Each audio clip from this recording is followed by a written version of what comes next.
इस वीडियो में हम लोग डिस्कस करेंगे कि अमेरिका में अगर अपॉर्चुनिटी मिलती है तो हमें आना चाहिए या नहीं आना चाहिए, और अगर आप अमेरिका आते हैं तो कौन कौन सी जो है मुश्किलों का सामना करना पड़ता है, कौन कौन से हर्डल्स आते हैं जो कि आपको फेस करने पड़ते हैं। अगर आप यूएस में 5 इयर्स या 6 इयर्स जॉब करते हैं तो आपको इंडिया में वापस जाके जो है जॉब करने की ज़रूरत है या नहीं है। तो फ्रेंड्स, इसमें हम डिस्कस करेंगे कि अगर यूएस की अपॉर्चुनिटी मिलती है तो क्या हमें वो ग्रैब करके यूएस में आना चाहिए या नहीं आना चाहिए। सो एब्सोल्युटली, अगर आपको कोई किसी भी फील्ड में जो भी आपकी स्पेशलाइजेशन है, अगर आपको उसमें अपॉर्चुनिटी मिलती है specially for US, so please आप ज़रूर आइए। आप बिल्कुल भी र्यूमर्स पे बिलीव मत करिए कि यूएस में ऐसा होता है, यूएस में वैसा होता है। यूएस में ऐसा कुछ भी नहीं होता है एक्सेप्ट मेडिकल, बिकॉज यहाँ पर जो मेडिकल फैसिलिटीज़ हैं वो थोड़ा सा जो है वो बहुत कॉम्प्लिकेटेड काइंड ऑफ है। जैसा कि इंडिया में होता है कि इंडिया में कुछ भी कोई हेल्थ इश्यूज़ आते हैं तो आप लोकल अपने गवर्नमेंट हॉस्पिटल्स या प्राइवेट क्लिनिक्स में चले जाते हैं। तो वो यहाँ पे प्राइवेटाइजेशन का यहाँ पे स्पेशली इन मेडिकल सेक्टर में बिल्कुल भी नहीं है। आपको जो है यहाँ पर डॉक्टर से अपॉइंटमेंट्स लेनी पड़ती है, और डॉक्टर से अपॉइंटमेंट लेने के लिए जो है बहुत टाइम भी लग जाता है। समटाइम्स अगर कहीं आपको इमरजेंसी है तो इमरजेंसी में कई बार क्या होता है कि अर्जेंट केयर में इतनी ज़्यादा वेटिंग होती है कि sometimes it takes 3 to 4 hours. तो वो जो टाइम होता है उसमें जो है कई बार ऐसी चीज़ें आ जाती हैं, यू फील लाइक कि नहीं हमें इंडिया वापस चले जाना चाहिए, but that is different issue. वो ऐसा कुछ भी नहीं है कि एवरी डे ही आप जो है वो बीमार रहेंगे। तो अगर कोई मेजर हेल्थ इश्यूज़ हैं तो ऑब्वियसली आई विल रिकमेंड कि stay in India. India is better for medical services. वहाँ पे जो मेडिकल सर्विसेज हैं that is very cheap, but in US it's so expensive, मतलब ज़मीन आसमान का फ़र्क है। तो फॉर एग्ज़ाम्पल कि लेट्स से अगर आपको छोटा सा कोई ट्रीटमेंट लेना है, फीवर आपको आ गया है, सो उसमें क्या रहता है कि आपका जो है 10,000 15,000 जस्ट फॉर द पैरासीटामोल, उसके लिए जो है आपको इतना ज़्यादा जो है मनी स्पेंड करना पड़ता है। लेकिन अगर आप इंडिया में अगर आप लोकल नियर बाय किसी क्लिनिक में या फार्मासिस्ट के पास जाते हैं, सो सिंपली आपको जो अगर आप गवर्नमेंट हॉस्पिटल्स में भी जाते हैं तो उसमें मिनिमम अमाउंट रहता है, that is very less, everybody can afford that. So ये चीज़ें जो हैं मेडिकल का थोड़ा सा इशू है, except everything is good here. और सेकंड पॉइंट यहाँ पे मैं डिस्कस करना चाहूँगी, सेकंड पॉइंट है कि जो सैलरी डिफरेंसेस हैं is too much. I mean India की सैलरी और यूएस की सैलरी में बहुत ज़्यादा डिफरेंसेस है। ऑब्वियसली एक्सपेंस भी बहुत ज़्यादा है। अगर इंडिया में 1 लाख सैलरी होती है, अगर आप मैनेजर लेवल पे हैं, टीएल लेवल पे हैं, अगर मंथली 1 लाख सैलरी है, सो ऑब्वियसली वहाँ पर home rent and other expenses जो हैं वो कम हैं।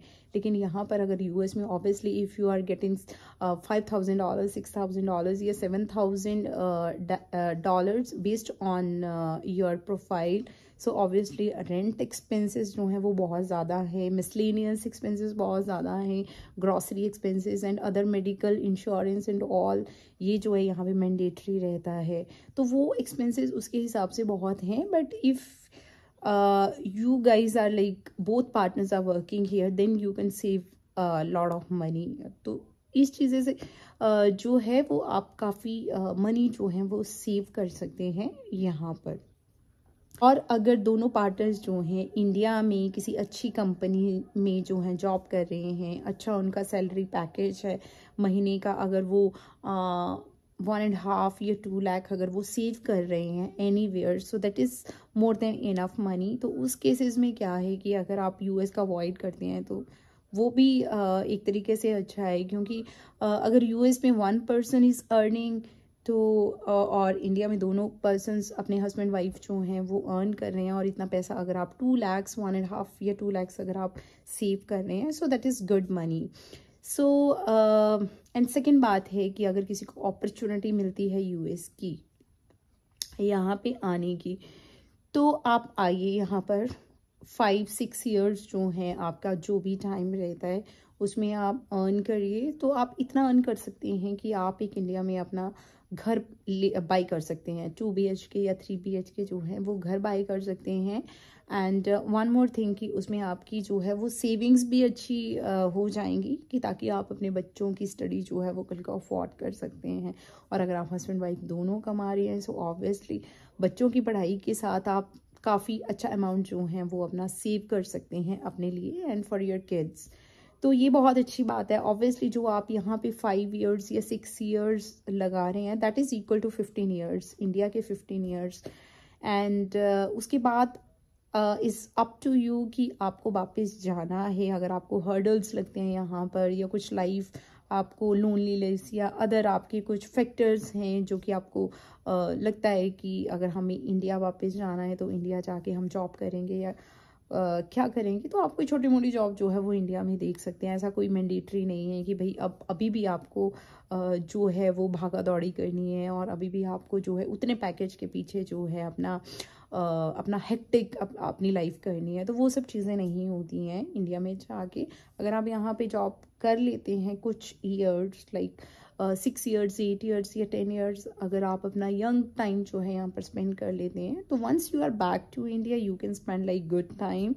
एंड आपको वो हेक्टिक वाली लाइफ वहाँ पे सफ़र होने की कोई ज़रूरत नहीं है। You can find any I mean good job, कोई भी आपको जो कंफर्टेबल जॉब लगती है कि नियर बाय अपना स्कूल्स में या एनी वेयर कहीं भी, कि जहाँ पे कोई ऐसा टाइम को लेके बहुत ज़्यादा इश्यूज नहीं है या ज़्यादा वहाँ पर वर्कलोड ज़्यादा नहीं है, कहीं भी आप जो है वो जॉब कर सकते हैं। Because you have savings, you have your own house and you have money for your kids, तो आपको वो टेंशन लेने वाली बात नहीं होती है।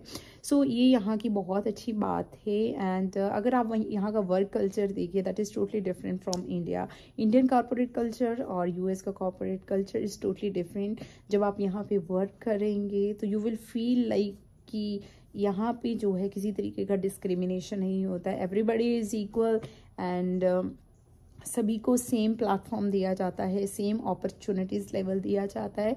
It's up to you, it's so many things in your hands कि आपको किस तरीके से अपना करियर जो है वो आगे बढ़ाना है। तो वो सब चीज़ें जो हैं वो आपके हाथ में हैं। So everything is good.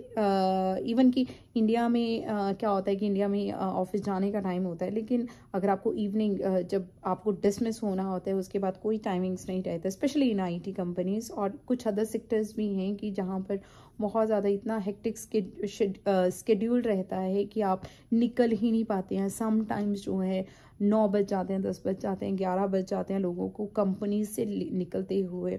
और कई बार बीच में क्या होता है कि अगर आपके कुछ फैमिलीज इश्यूज हैं, अगर किसी को कोई अपॉइंटमेंट के लिए जाना है या अपने कोई पर्सनल वर्क है घर से रिलेटेड, अगर आपको निकल के जाना है, सो ऑब्वियसली लोगों के मुंह बन जाते हैं वहाँ पर, मैनेजर्स के, टीएल के, कि नहीं ये 20 से निकल के जा रहा है। बट यूएस के वर्क कल्चर में, ऑफिस में बिल्कुल भी ऐसा नहीं होता। यहाँ पर आपको बीच में अगर जो आपका 9 to 5 का टाइमिंग्स रहता है, इन बिटवीन अगर आपको निकल के जाना है, आपका कोई आपके पर्सनल वर्क है या कोई मेडिकल अपॉइंटमेंट है, तो simply you have to inform your seniors और आप जा सकते हैं कि मुझे जाना है।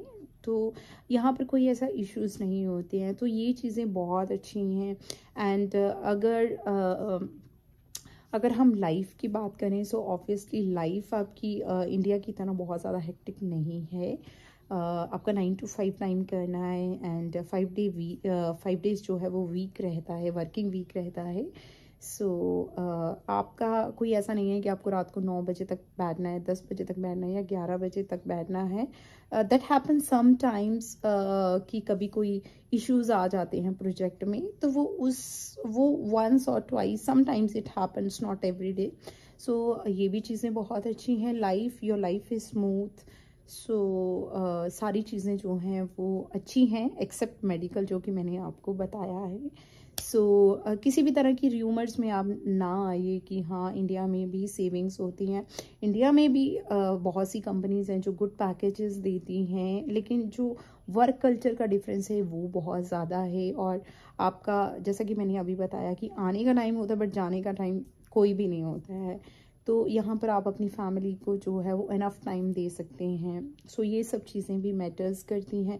एंड ऑब्वियसली इंडिया के 5 इयर्स और यहाँ यूएस के 5 इयर्स एंड इंडिया के आप लगा लीजिए कि 12 to 15 इयर्स। तो अगर आप यूएस में अर्न कर लेते हैं फॉर फ्यू इयर्स, सो अगर आप वापस इंडिया में जाते हैं, ऑब्वियसली आपको बहुत ज़्यादा मारामारी करने की कोई ज़रूरत नहीं है। सो ये था आज का ब्लॉग। एंड आज का ब्लॉग आपको कैसा लगा वो आप कमेंट सेक्शन में ज़रूर बताइएगा। और बाकी आपके जो भी क्वेश्चंस हैं, क्वेरीज हैं, वो आप कमेंट सेक्शन में जो हैं वो पूछ सकते हैं। और भी आपको किसी तरह का कोई भी आपकी क्वेरीज हैं वो सब आप कमेंट सेक्शन में बता दीजिएगा। एंड चैनल को सब्सक्राइब करना बिल्कुल ना भूलें। एंड वीडियो को लाइक शेयर सब्सक्राइब करना तो बिल्कुल ही ना भूलें। एंड मिलते हैं नेक्स्ट ब्लॉग में, तब तक के लिए सी यू, बाय बाय।